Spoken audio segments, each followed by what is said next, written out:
बहुत बार जब लोग जीवन में कोई काम को करना शुरू करते हैं तब उन्हें बहुत ज्यादा परेशानियां आती है और तकलीफ होती है। उन्हें बहुत ज्यादा मेहनत भी करनी पड़ती है और ये बात उनसे बर्दाश्त नहीं होती है। उनका शरीर जवाब दे देता है और वो उस काम को छोड़कर किसी और तरकीब से सफल होने का प्रयास करते हैं। लेकिन हमेशा याद रखिए, इस प्रकार से कोई भी व्यक्ति जीवन में सफल नहीं हो पाता है। याद रखिएगा कि सफलता का मार्ग मेहनत, परेशानियों और तकलीफों से होकर ही गुजरता है और यह आपको सहना ही पड़ेगा। तो इसके लिए आप अपने आप को हमेशा तैयार रखिए। तो चलिए इस बात को एक कहानी के माध्यम से समझते हैं। एक गांव में एक मूर्तिकार रहा करता था। उस मूर्तिकार का नाम श्याम था। एक बार की बात है, श्याम अपनी छेनी और हथौड़ी से एक पत्थर को भगवान की मूर्ति का आकार देने का प्रयास कर रहा था।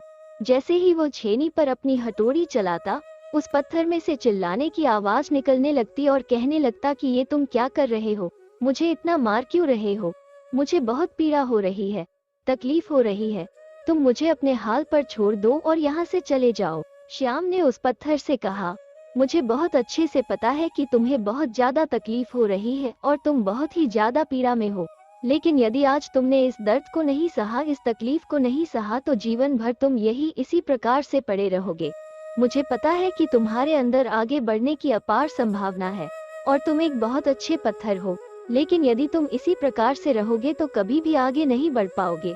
इतना कहकर श्याम ने औजार उठाए ही थे कि पत्थर फिर से चिल्लाने लगा, गिड़गिड़ाने लगा और श्याम से विनती करने लगा कि तुम मुझे अपने हाल पर छोड़ दो। मुझे भी पता है कि जीवन के लिए कौन सी चीज सही है और कौन सी चीज गलत है। मुझे बहुत ज्यादा पीड़ा हो रही है। अब मैं इस तकलीफ को बहुत ज्यादा नहीं सह सकता। मैं जिस हाल में था, मुझे उस हाल में छोड़कर तुम यहाँ से चले जाओ। श्याम ने फिर से उस पत्थर को समझाने की कोशिश की, ज्यादा अधीर मत बनो और अपने सब्र को बनाए रखो।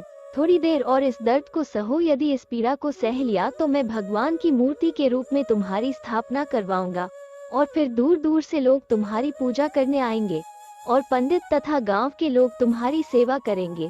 लेकिन पत्थर ने श्याम की एक भी बात नहीं मानी। पत्थर चिल्लाता रहा और अपनी बात पर अड़ा रहा। श्याम ने उस पत्थर को समझाने की बहुत कोशिश की, लेकिन वो पत्थर नहीं माना। अब श्याम भी थक चुका था और वो उस पत्थर को छोड़कर आगे बढ़ गया। थोड़ी ही दूर जाकर श्याम ने देखा कि एक और बहुत ही अच्छा पत्थर वहां पर पड़ा हुआ है। श्याम ने अपनी छेनी और हथौड़ी उठाई और उस पत्थर को मूर्ति बनाने के लिए तैयार हो गया। श्याम ने छेनी और हथौड़ी का वार दूसरे पत्थर पर जारी रखा। दूसरे पत्थर को भी दर्द हुआ, उसे भी तकलीफ हुई, लेकिन उस पत्थर ने बर्दाश्त कर लिया और देखते ही देखते थोड़ी देर बाद उस पत्थर ने भगवान की मूर्ति का रूप धारण कर लिया। थोड़े दिनों के बाद उस मूर्ति को एक मंदिर में स्थापित कर दिया गया। धीरे धीरे वहां लोग पूजा पाठ करने आने लगे। लोगों की मन्नतें वहां से पूरी होने लगी और वो मंदिर बहुत ही ज्यादा प्रसिद्ध हो गया। अब धीरे धीरे करके दूर दूर के गांवों से भी लोग वहां पर पूजा पाठ करने के लिए आने लगे। फिर एक दिन उस पत्थर को उस मंदिर में लाया गया और उस पत्थर को एक कोने में रख दिया गया। अब लोग आते और उस पत्थर पर नारियल फोड़ते। ये कोई और पत्थर नहीं बल्कि वही पत्थर था जिसने दर्द तकलीफें नहीं सही थी। अब वो पत्थर मन ही मन बहुत ज्यादा पछता रहा था और दुखी हो रहा था और अपने आप से कह रहा था कि काश मैंने उस दिन उस दर्द को, उस तकलीफ को सह लिया होता तो आज लोग मेरी भी पूजा करते।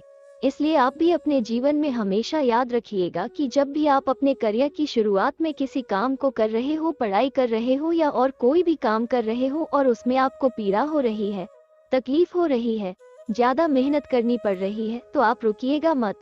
किसी और रास्ते की शुरुआत मत करिएगा, क्योंकि कोई और रास्ता आपको सफल नहीं बना सकता है। आपको उस दर्द को, उस तकलीफ, उन परेशानियों का सामना करना ही होगा और उस दर्द को, उस तकलीफ को सह कर आप ज्यादा मजबूत बनेंगे और तभी आप अपने जीवन में आगे बढ़ पाएंगे। और जीवन में हमेशा याद रखिएगा कि आपको पहले पत्थर की तरह नहीं बल्कि दूसरे पत्थर की तरह बनना है, क्योंकि हीरा जितना ज्यादा घिसता है उतना ही चमकता है। तो दोस्तों, उम्मीद करते हैं कि आपको ये कहानी पसंद आई होगी।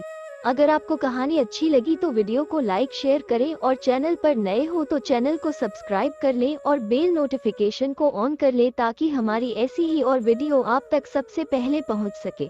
तो मिलते हैं किसी नई कहानी के साथ, तब तक के लिए जय हिंद, जय भारत।